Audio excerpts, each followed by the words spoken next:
Hey guys, Brian here, and welcome back to Direct Admission, where we talk about everything nursing and all the options that you have in the nursing profession. So in today's episode, we are interviewing a nurse named Riyad who started a successful IV business when a few years earlier, he wasn't even able to put any IVs in. He also still works as an RN in one place and works as an NP elsewhere. And in this video, you're going to see a lot of great information that he goes over. So before we get into it, don't forget to like, comment, and subscribe, and I hope you enjoy the video.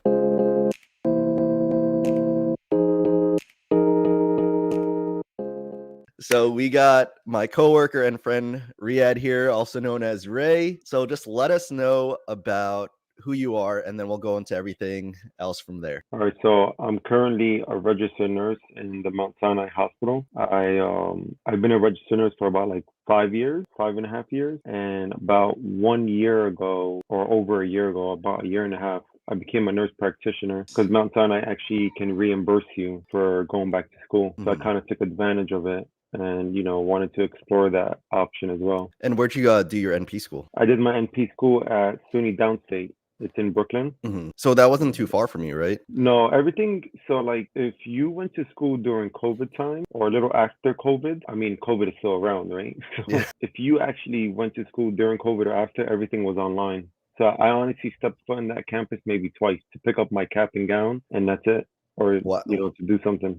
And you had to do clinicals still, though, right? Yeah, you had to do clinicals. They were like elsewhere. You just have to find Your preceptor. Yeah, it's kind of like find your own, go do it. That's what a lot of people were telling me. Like, if there was a time to go to school, it would have been during COVID, because that was during the time where there wasn't a lot of people going to classes, so everything was online at home, and you could just finish it really quick because they didn't know how to do the whole schooling from home, especially for like graduate stuff like NPs. Yeah, exactly. It was a time to like go to school and get your stuff done. It was a time for everything, honestly, during COVID. Buy a home, buy stock. True. That is Like true. everything. Do you think that, I know this is going to be a question that some people will probably comment on, because you did schooling during COVID and you didn't have to go to the campus, even though it didn't take away from your clinicals because you still had to do clinicals. Do you think that your skills as an NP are lesser than someone that had to be in campus? Like, I know that would be like a question, because oh man, he took the easy way of doing schooling during a time where you didn't have to step foot on campus. Do you think that would be a problem? I think really schooling doesn't really help you much. I think it's more of the experience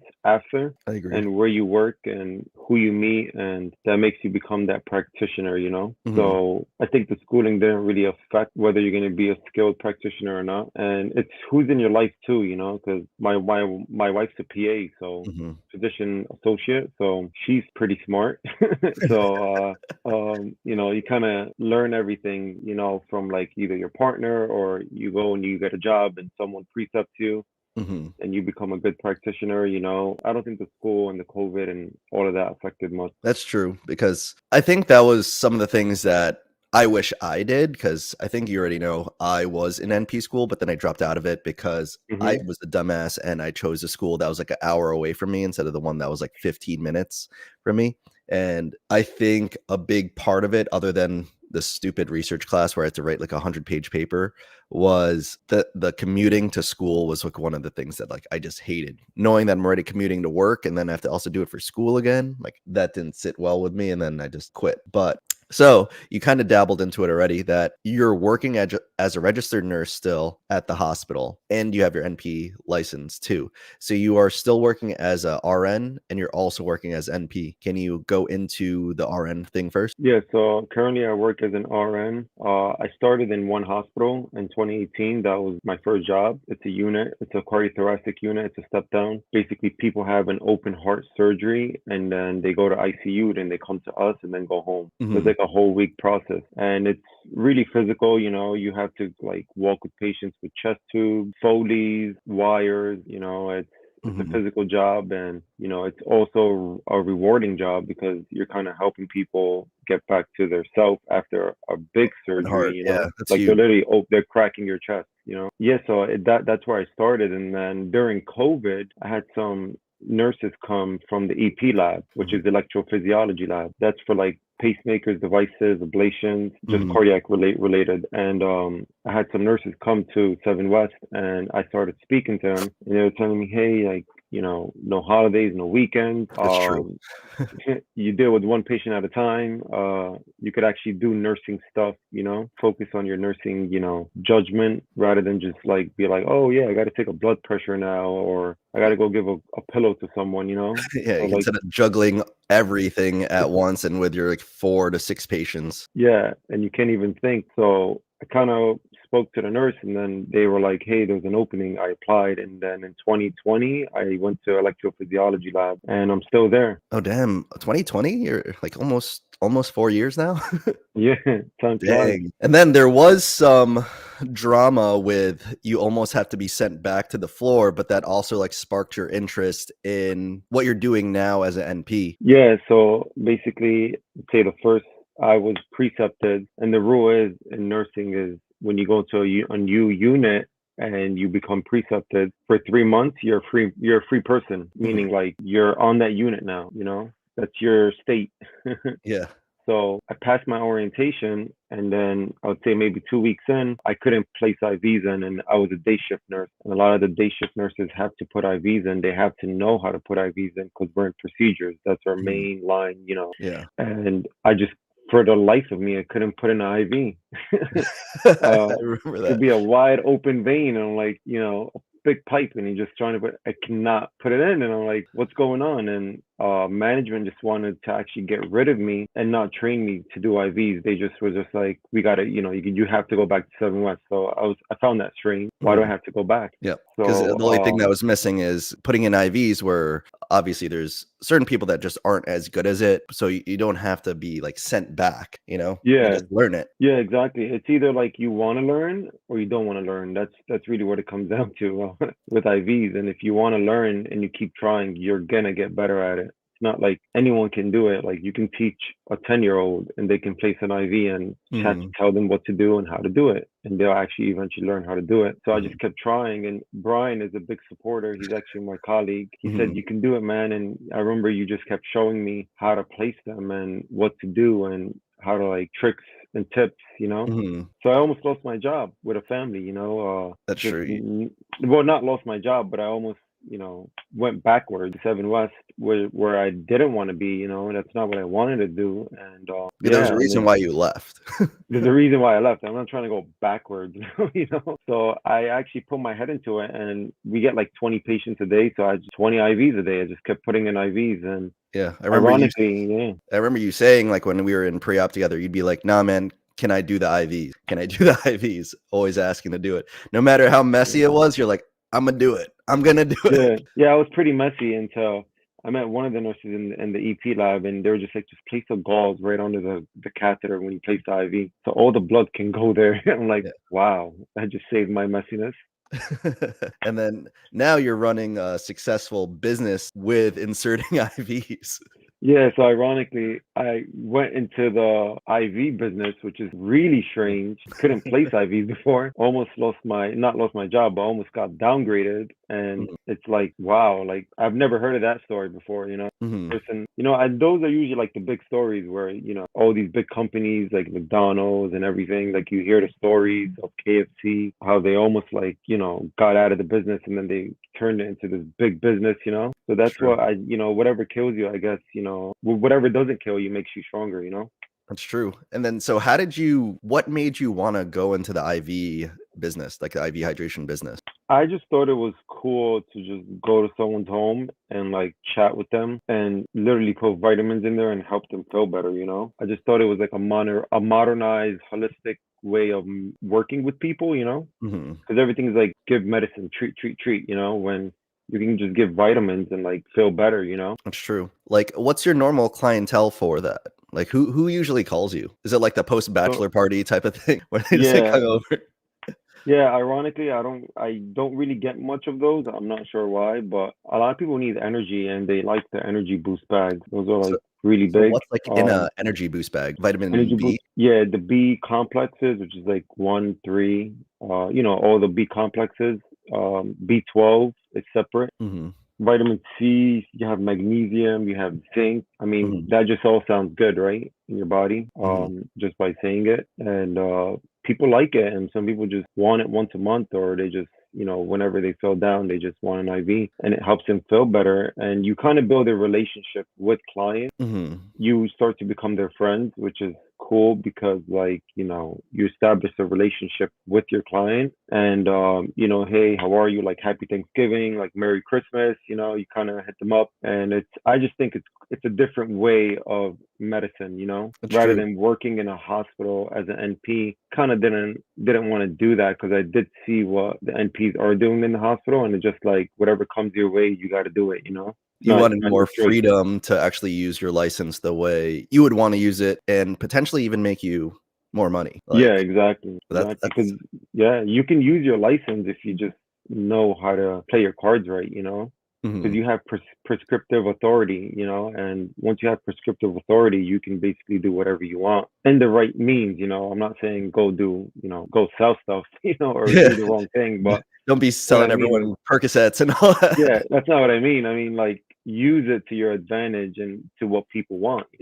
Yeah, especially when there's such a high need for like practitioners or mid-level providers, where people want to be seen or consulted, and usually it takes a long time for physicians to get to people. Where more so, it seems like NPs are more readily available to be able to do consults because you do consults as well for certain things, right? Yeah, so if you're getting an IV drip, you need to have a consult. Make sure, like, they're not on dialysis or any heart Mm, problems, or they're on Lasix, because can't give them overriding with fluid. That's really the yeah, most yeah, important put thing them when in it a comes heart down to failure. IV drip. Or like drug allergies, kind of have to, like, you have to do like a quick consult with them for 5 minutes. Just, hey, what's going on? And most of them are healthy too, and they are getting these IV drips anyway. They're not like you're not gonna get a call from an 80-year-old that's like hungover and they're like, let me get an IV. Yeah. It's usually for the younger crowd. I mean, that's my opinion. I could be wrong, but I'm sure statistics can prove that.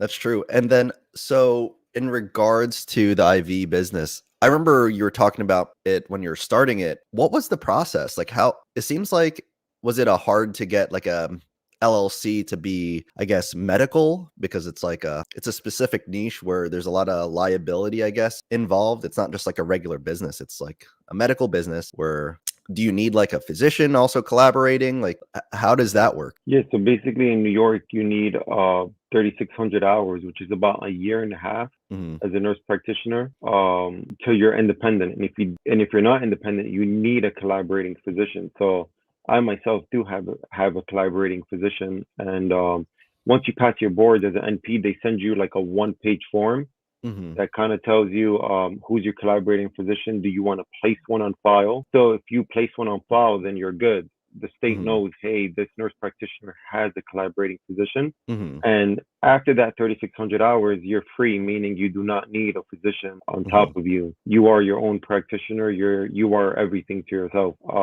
And then you need this thing called a PLLC. It's not a regular PLLC. LLC, a professional LLC, because you're technically a professional, right? Mhm. And in the state of New York, they won't allow an LLC for an IV drip company. Just won't. It's not allowable. You need a PLC. That's how they know. Oh, I guess that's how they structure things. So, like, they probably have just different categories, and they know the PLCs are like medical related. Not medical, but it can be lawyers. It's lawyers, like professional. very high-end professional type stuff where they need to Yeah. look at a little bit closer. Because I remember when I started a LLC just for, like, my YouTube or my real estate, that shit was so easy to do. I could just do that shit all online, and I remember you were like, Two "Damn, I minutes. gotta talk to lawyers, I gotta talk to all these people about all these other Yeah. things," and then it's like I was like, "Damn, that's a lot of steps," but I'm happy that for you that you didn't quit on it, because like we know a lot of people that have their NP degrees but aren't using it, right? And I'm not saying anything bad against it, but you found something that you want to do with your NP degree, and it's a little bit harder because the easiest way to use your NP degree, of course, is the one you didn't want to do, is work in the hospital as an NP. Like, not a lot after working in the hospital for so long, you don't like you don't like what they do. You just don't want to do it. But then you Yeah. found a way to use your NP degree but there was a big roadblock of having all these like legal structure and the business structure that you had to do. And I feel like that would have stopped a lot of people to using their NP degree. Yeah, so I currently know a lot of NPs that want to do what I'm doing, or they want to get it. They think it's cool, and I told them it's not easy. Like having a business, you have to deal with clientele. You have to deal with getting your PLLC, which takes like 3 to 6 months just to even get it like approved. And it's a process, and there's a lot of learning and liability. Like it's not for everyone, you know. It's That's definitely true. not for everyone. You know, people love it. They love the sound of just placing an IV and sitting down, but that takes years of experience of knowing how to place an IV. And I mean, you can't get the right people to do it, but if you're going to own your own business, you should do it first. You should actually be the one Doing it. building your clientele, because that's how you're going to build your business. You can't just hire people who don't even care, you know, and kind of just go out in the field, and you're not going to build it like that, you know? Yeah, you don't know who's actually representing you in your business that you just started, kind of thing. Like Exactly. eventually I feel I feel like you're gonna try to phase yourself out of it just to manage the company, and hopefully people will that you hire will be able to do all the work for you, where you could just oversee, right? Yeah, so the goal would be like build as many clientele that I have. And even if I do get people under me, which it is the goal, you know, that is the long-term goal, I Hmm. will still keep a relationship with those people. It won't hurt to text them the next day and be like, oh, how do you feel after your Oh, IV? like a Or do you need follow-up anything because else?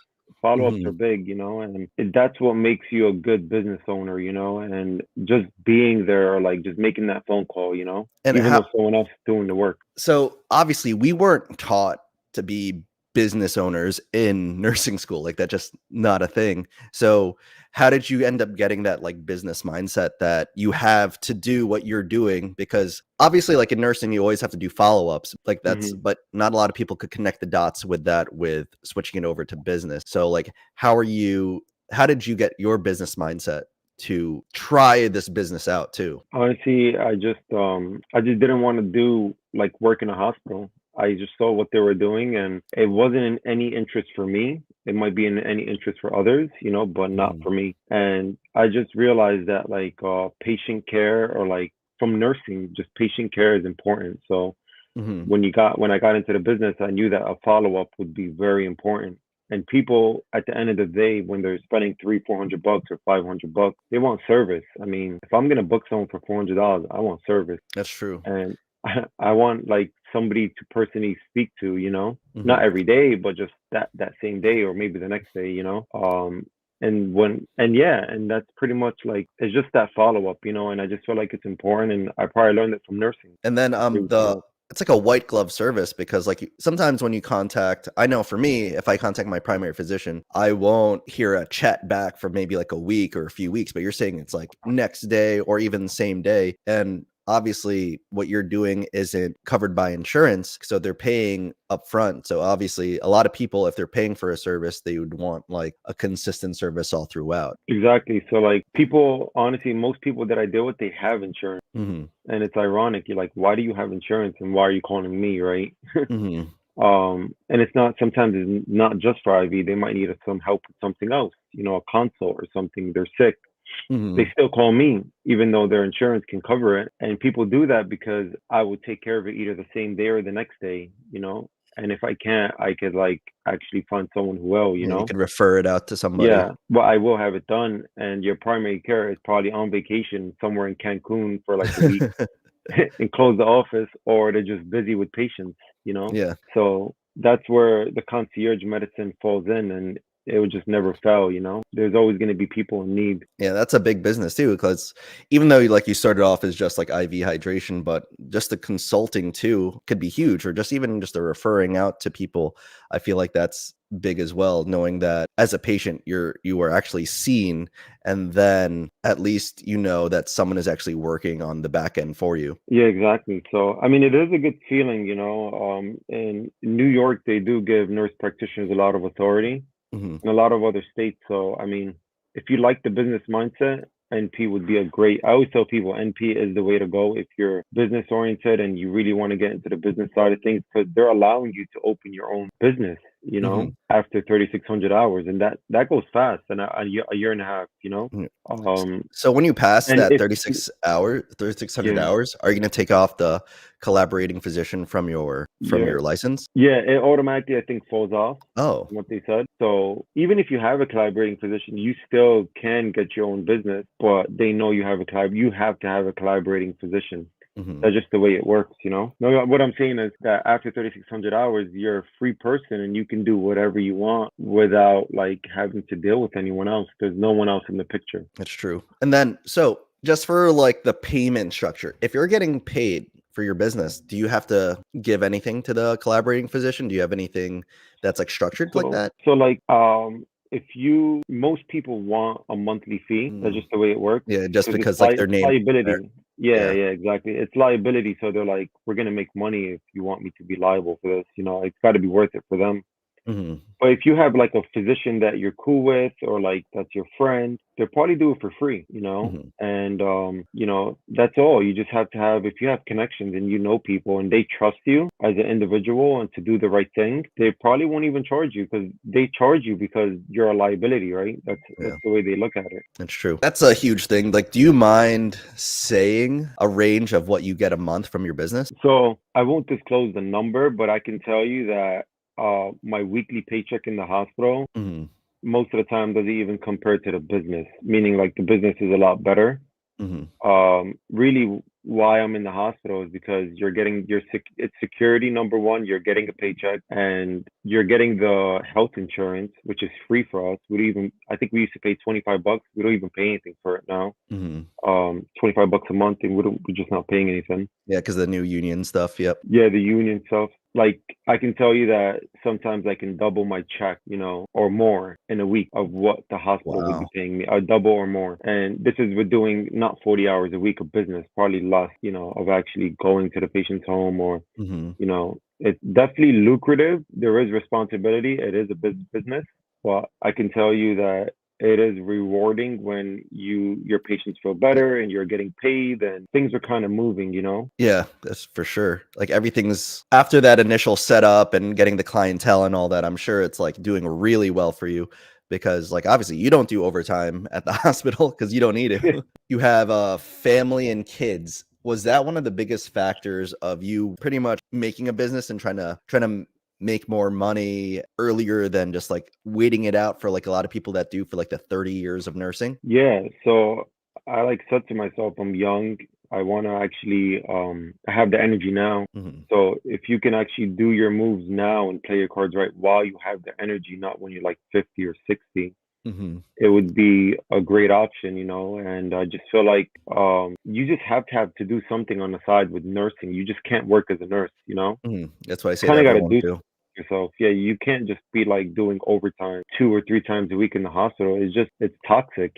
Especially if you have a And family because, like, at least for you, like, you do your 3 to 4 shifts a week, mostly just 3.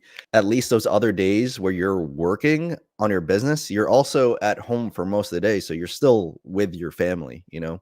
And that's, yeah, like, a big exactly. thing that, like, you're actually seeing your kid, you're actually seeing your wife, Yeah, not exactly. just Like, at the yeah. And hospital for like, 12 hours every day. yeah, and if I go do a case, an IV case, it takes like 30, 40 minutes in their home or like 30 minutes there and 30 minutes back. So I'm not doing it for 12 hours. If I Mhm. do one case or two, that's only like 3 hours.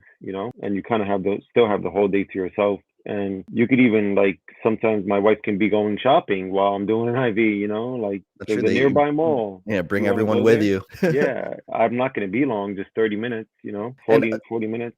do you, Mm. like, kind of vet out where the area of the patient is? Like, I know since we're guys, I think we're safer, I guess. Like, no one's really gonna mess with you going into someone's house to do a service, whereas, like, if it's, like, a younger female, a younger woman, they'd probably be more scared of going into someone's house. Like, do you kind of, like, vet out where you're going? Oh yeah, where I'm going. I mean, honestly, if you're willing to pay the amount for an IV, it's Mhm. usually coming from like the neighborhoods. I really don't get any. The people that could afford this are in like pretty high class neighborhoods. It's not a cheap drip to buy. These are That's like true. $300, $400 IVs. That's true, I People are totally like forgot middle about that. class. Yeah, people of middle class. So your target people are not calling from And random it areas that are yeah. like sketchy. And it's not like you just have a whole bunch of like meds on you at the time. You're just bringing what they ordered and that's it, right? Yeah, I just bring what I need and what's necessary, and you just go in there and you kind of just get it done. It is kind of weird going to someone's home. It's not for everyone, I'll tell you Mhm. that. But it's also fun because like you actually get to speak to people and find out what they do and kind of Mhm. like learn new things, you know. Well, because like you're sitting there as they're getting the IV and you have to remove the IV yourself. Mhm. So you can't just go there and leave it and tell them to remove it because then you're held Yeah. liable. They can push Yeah, anything in there. it's true. That is true. Other than this business that you have that is actually doing really well for you, are you planning on eventually leaving the hospital job? Like, what's like planning to retire Yeah. from like hospital nursing and doing this full time? Yeah. So the goal is to kind of push this business a lot higher. I don't want to be the biggest company, but I do want to be like pretty consistent. That would be the word. Yeah, And once that becomes pretty consistent, where and you would know when it's consistent and what's coming in, and you know, and getting the so consistent clientele month after month after month. yeah, and then you know that you're in a good spot. I think it would be fair to be like, all right, the hospital's done. I could afford to buy my own health insurance because that's what holds people That's the back. biggest thing. That's a huge expense. Yeah, I can afford to actually leave and pay for health insurance because when you own a business, you're not making pennies, you know, you're making money that you can put to work, you know, and you can use that money to get the health insurance because that's the biggest part, you know, and hopefully that's where I want to be. I want to, you know, move the business higher and not, I mean, even though I like where I'm at, don't get me wrong, it's not hard. It's not, you know what I mean? It's pretty chill. You go in there, you kind of get your job done, you leave, no one's calling you, you know. But I'm not also in a rush, you That's know. true. Yeah, because like most of our coworkers are really chill. We work with like pretty cool doctors as well, and like yeah, not in a rush to leave that kind of setting, especially where we work. There's toxicity everywhere, but where we're at, it's not as bad as like a floor or something like that. Yeah, exactly. And so, obviously, one of the biggest living expenses is a mortgage. But after talking with you, however long we've been working together and we bought houses around the same time, you have a paid off mortgage where that person's rent is actually paying off at least half of your mortgage for your primary residence right now. Is that true? Yeah, so right now I currently live in my home, but I do have a residence before this home where I own. It's already paid off. So that money is being used to leverage to pay off some of this mortgage of the home that I'm in now. And honestly, that's something that you can also get into when you're actually making money as a nurse or nurse practitioner or whatever medical, you know, that you're in. You could get into the world of real estate because that's a whole different world as well. And that's the whole appreciation of houses. And then even after like the house is paid off, if you have like a tenant in there, they could be paying off whatever expenses you have in the rest of your life as well. Because like we live in an expensive area. And for someone to be able to pay rent to you that's able to like half your mortgage of what you're living in now, that means like the whole nursing paycheck that you're getting from our hospital is like instead of it just all going to the mortgage, half of it or more is going into your pocket to do whatever you want with it. You could invest it in stocks or more real estate or crypto or whatever you want to do, or just put it more into the business. And then that's amazing from there. Yeah, especially if you have like a two-family home or if you have another part of your home that's with a separate entrance that's legal to rent. Hmm. You could definitely take advantage if you don't have kids and you just yourself or you and your wife or whatever, and kind of like because you don't need all that space, right? Like Yeah. you really don't. Let's technically speaking, you know, you can rent it out and that can be extra consistent income in Income. your pocket. That's just coming in a write-off as well, you know. It's true. There's so many big things with real estate. That's what I've been noticing. That's been a lot of consistency with a lot of people that I'm talking to is that a lot of people do have some sort of rental or renting out a room here and there, like a house hack kind of thing, where that's helping with their finances as nurses. Like we do make good money, but a lot of it goes towards the expenses and to be able to cut stuff fully or in half, that is like a huge thing to do. Yeah, exactly. Like we do make good money, as you said, but it's never enough, you know, with when we live in New York, you know, or Jersey, things are just expensive and you kind of got to have to find a second way or third or fourth, have multiple streams coming from different places to Yeah. kind of like give yourself the opportunity to make some more money. Yeah, and I think that's like a big thing that me and you always talk about whenever we go on break together is that we're lucky enough that we don't have to do OT like that, but it's because we found ways to use our time outside of our days off. We were able to figure out ways to make money on our days off pretty much. Yeah, And like exactly. where there's a lot of people that are just like you said, just doing like a lot of overtime, which is fine, but the time constraints or just not thinking outside of the box of just nursing in a hospital. You could use your nursing degree, your NP degree in so many different ways outside of it where Yeah. you could make money or you don't even need to do your nursing degree because like I have a real estate business outside of this. I have the social media outside of this that help make money. So it's like just figuring out something to do with your free time after work to Yeah. just help you out. Yeah, you don't have to like do nursing related. I mean, you can just do anything and it can help you in your life. Like just find something that you like, you know? And like that's where I think like nursing is great because you could do you're doing the hard work at the hospital or whatever job you're at, but then on those days off, that's where you could actually push those passion projects or whatever, like you said, those hobbies and try to monetize it from there.